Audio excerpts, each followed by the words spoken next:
प्रिय बच्चों, आज हम पाठ 3 युवक का हठ पढ़ने जा रहे हैं। मैम इस पाठ का वाचन करेंगे।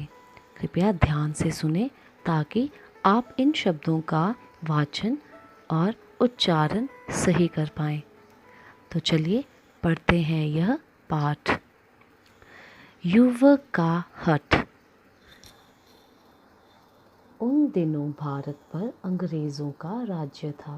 देश आज़ादी के लिए संघर्ष कर रहा था। अंग्रेज़ भारतीयों को अपने से नीचा समझते थे और उनकी कोई इज्जत नहीं करते थे। एक दिन यात्रियों से खचाखच भरी एक रेलगाड़ी कानपुर स्टेशन पर खड़ी थी। गर्मी और धक्का मुक्की के कारण यात्रियों का बुरा हाल था।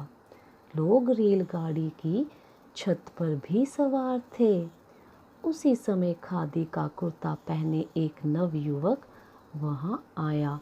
लोगों की दुर्दशा देखकर वह सीधा स्टेशन मास्टर के पास गया और उसने प्रार्थना की कि यात्रियों की सुविधा के लिए गाड़ी में और डिब्बे लगा दिए जाएं। स्टेशन मास्टर ने साधारण से दिखने वाले उस युवक को डांट कर भगा दिया। युवक को क्रोध आ गया। उसने यात्रियों को संबोधित करते हुए कहा, आप सबने पैसा खर्च करके टिकट लिया है। रेलगाड़ी में बैठने की सुविधा करना रेल विभाग की जिम्मेदारी है। आप सब मेरे साथ चलिए। वह युवक यात्रियों की भीड़ को लेकर फिर स्टेशन मास्टर के पास गया और कहा, आप कृपया रेलगाड़ी में और डिब्बे जोड़ दीजिए। पर स्टेशन मास्टर ने उसकी बात पर कोई ध्यान ना देते हुए गाड़ी को चलने का संकेत दे दिया। इंजन ने जैसे ही सीटी बजाई, वह युवक दौड़कर रेल के इंजन के सामने जा खड़ा हुआ और जोर जोर से बोलने लगा, यदि यह गाड़ी और डिब्बे जोड़े बिना आगे बढ़ी तो इसे मेरे ऊपर से गुजरना होगा। नवयुवक के हठ के आगे स्टेशन मास्टर को झुकना पड़ा और गाड़ी में दूसरे डिब्बे जोड़ दिए गए। अपनी जिद और हिम्मत के आगे स्टेशन मास्टर को झुकाने वाला वह नवयुवक था गणेश शंकर विद्यार्थी। गरीब परिवार में जन्म लेने के कारण गणेश शंकर उच्च शिक्षा प्राप्त ना कर सके, परंतु प्रारंभ से ही उनकी रुचि लेखन में थी।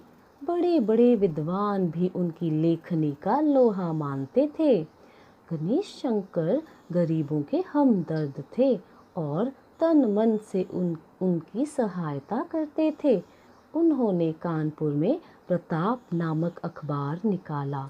इसके द्वारा उन्होंने गरीब किसानों और कानपुर के मिल मजदूरों के लिए अंग्रेजी सरकार के विरुद्ध संघर्ष छेड़ दिया। उनकी सच्ची और खरी खरी बातों के कारण अंग्रेज उनके विरुद्ध हो गए। लखनऊ में पहली बार वे सन 1916 में गांधी जी से मिले और तब से उन्होंने अपना पूरा जीवन देश के लिए समर्पित कर दिया।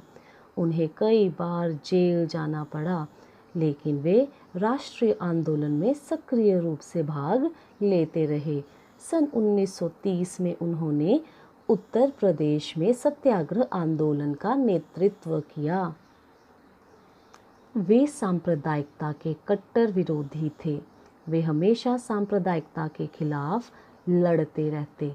सन 1931 में कानपुर में भड़के सांप्रदायिक दंगों को शांत करते समय ही उनकी मृत्यु हो गई।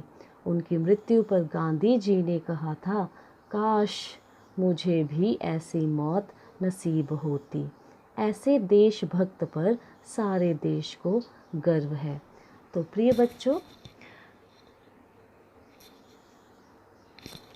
आशा है आपने ध्यानपूर्वक शब्दों का उच्चारण सुना होगा। तो आप भी इस पाठ को बार बार पढ़िए और शब्दों के उच्चारण का अभ्यास करिए। धन्यवाद।